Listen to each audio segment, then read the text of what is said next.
I blew the transition. You mentioned Jim Schwartz before we went to break. Yeah. We have a shot from him about what he said from his interview. Do you guys want to listen to that before we get into it? Baseball from Anthony with the sock. Excuse me. And you know Sound on tape. Yeah.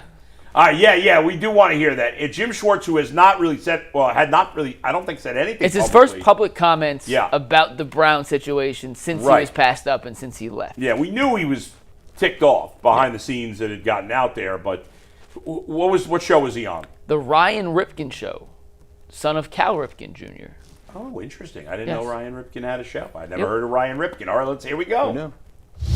It sort of is what it was. We had a lot of success on defense, and the Browns made a change at head coach, and they passed over me with all the success that we had and the ability that to develop players. Our best players had their best years, all those different things. And that was a decision they made. They wanted to go with an offensive guy. They chose Todd. I'm fine with that. They can make, decisions that they want to make, but they can't expect me to stay on board for that. Anybody that's in any business, you get passed over for a promotion when you've done a really, really good job in your job, and you think you were in line for that promotion. It's time to go. And Todd deserved his own guy. He doesn't. A forced marriage isn't going to work in the NFL, and having command of the players and having command of the locker room, all those things are extremely important. And I didn't feel like I could do my job after getting passed over for the head coaching job. Guys, I agree with every single word he said. I have no beef with a single word he said. No issue. I don't know why anybody would have any beef with what He's right. Forced marriages, right. Forced marriages don't work almost ever, especially in the NFL. If the Browns wanted to go with an offensive guy, that's their choice, so be it. But then to force Todd Monken to take Jim Schwartz, who he already has a relationship with all the players. Jimmy doesn't know what the hell he's doing. No, I get that. Trying to force that. I'm saying what Jim Schwartz, anyone that has an issue with what Jim Schwartz said, I don't understand where the issue was coming from. He came off a little salty in another part of the interview. But sure, he got passed up. He talked about he wanted the promotion. He wanted the job. He said, I thought I did a good enough job with this defense to deserve a chance to be the head coach, and they went another direction. So be it, but you can't expect me to stick around afterwards. I had no issue whatsoever with anything Jim Schwartz said, and I thought he actually came off overall pretty good in an interview where he could have gone scorched earth on the Browns, and he didn't. He didn't rip the team. Nope. He didn't rip them hiring Todd Monken. He said, listen, he's got to be able to hire his own coach. He's right. He said he was ticked off, but he felt I would have felt the exact way he did. You would not have been as nice as him. Put it that way.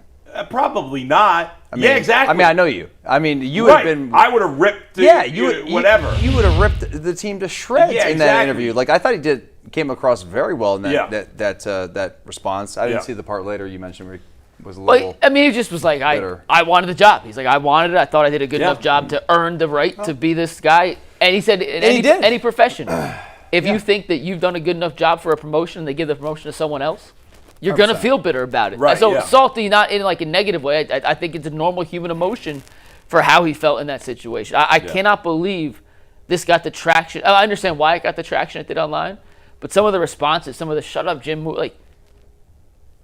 I don't have any issue with what he said. Yeah. When Dustin left our show, I say our show, it wasn't our show at that point. The show with Nick. It was always our show. Yeah. Jonathan Peterlin, who now does the show with Nick, had called me and we were talking about it, and I said, listen, I said to him flat out, he'll tell you, I said, if you don't get the job, you should quit. Yeah. Because if you don't get the job now, not when Nick got the job for me, he wasn't ready. It wasn't his time yet. Right. And Nick had gone, Nick had been from here, he had paid his dues in another market. It was time for him to come back. That made sense. He didn't have the cachet at that point to get the job over Nick. But when you left, at that point, he was doing the night show. He was doing the night show. He filled did in all with you guys the things. a lot. Yep. So I was like, now's your turn. You've paid your dues. You've done a good job. If you don't get it, I said to him, frankly, if you don't get the job now, you're not going to ever get it, and so you should quit. Now, you got the job, so I don't know what he would have done. I'm not sure, but he got the job, so he didn't have to quit. Yeah. So I get it. In our business, especially when we were radio, is similar to that in ways. If you get looked over and they pick somebody, especially a guy who's never been in the organization, like Jim Schwartz knew. Okay, I have no future moving up in this, and he might not. He's probably never going to get a head coaching job anywhere at this point. But he had enough money; he didn't have to keep the job. And it would have put him in an awkward spot, so he did what he had to do. I don't blame him. It also would have put Monken in an awkward spot. 100%. Myles Garrett clearly wanted Jim Schwartz to be the head coach. You can see the Instagram post he put out after they announced the Todd Monken hiring. And if your best player on this roster, who for all whatever reason, million different reasons could be, wanted this guy, Jim Schwartz, to be the head coach, and you hired someone else. Yeah. Now you have your best player who's loyal to another guy who's not the lead. It would have led to so many catastrophes and disasters. And I guess the one thing I would push back a little bit on what Jim Schwartz said is it was a really good defense, and I'm not going to take any credit away. Yeah. They had a chance to beat Minnesota in Minnesota, but they let Carson Wentz walk them down the field at the end. There were a few situations throughout his tenure where I thought... Sure. You are taking something away. You said not to take it away. You are taking something away. It's fair. I'm taking some things away. Like they had a chance to go from a really good to be like an elite-level defense if they could have closed out a few of these games. They weren't able to, and that was a knock on Jim. But it doesn't take away from the overall tenure. It was a good defense under To be fair to Jim Schwartz, though, and to the defense, the offense for the last 2 years has been terrible. Has been so bad that there were games where you're like, the defense should have stopped it at the end, and they probably should have. But they were worn down from having to carry the offense on their back. Totally fair. I just wanted to point out the little yes, sure. They were far from perfect.